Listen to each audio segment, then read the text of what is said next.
उसके बाद ग्रेजुएशन किया 3-4 साल यहीं दिल्ली यूनिवर्सिटी से।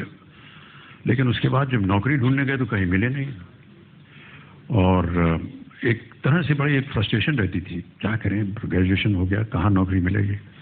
तो हम लोग साथीगण सब बैठ करके यहीं दिल्ली के कॉफ़ी हाउस में बैठ करके कोसते थे, यार ग्रेजुएशन हो गया, कहीं नौकरी नहीं मिल रही, क्या किया जाए। एक दिन एक भाई साहब थे, उन्होंने कहा यार ऐसा है, गलती हमारी नहीं है, गलती हमारे माता पिता की है, और गलती यह है कि उन्होंने हमें पैदा क्यों किया यार, दिस इज द प्रॉब्लम।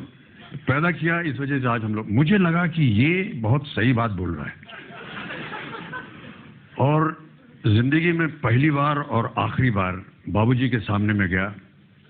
कभी भी उनके सामने मैंने ऊंचे स्वर में बात नहीं की। मैंने कहा आज मुझे पता चल गया है कि वजह क्या है इन सब बातों की, आपने मुझे पैदा क्यों किया था।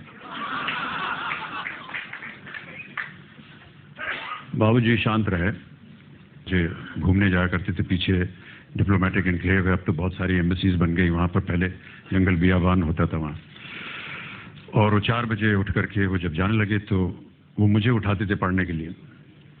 तो एक कागज़ छोड़ गए बिस्तर पर, और मैं जब उठा तो मैंने देखा कि उन्होंने एक छोटी सी कविता लिख करके, जो रात को मैंने उनसे कहा था उसके उत्तर में उन्होंने ये कविता लिखी।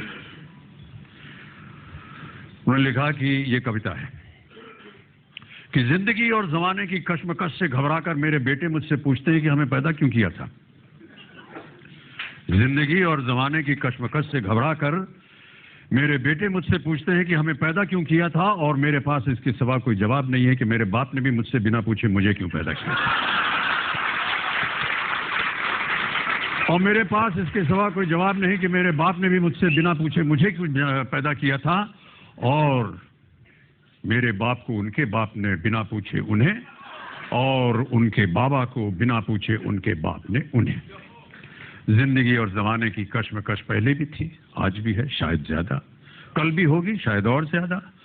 तुम ही नई लीक रखना, अपने बेटों से पूछकर उनको पैदा करना।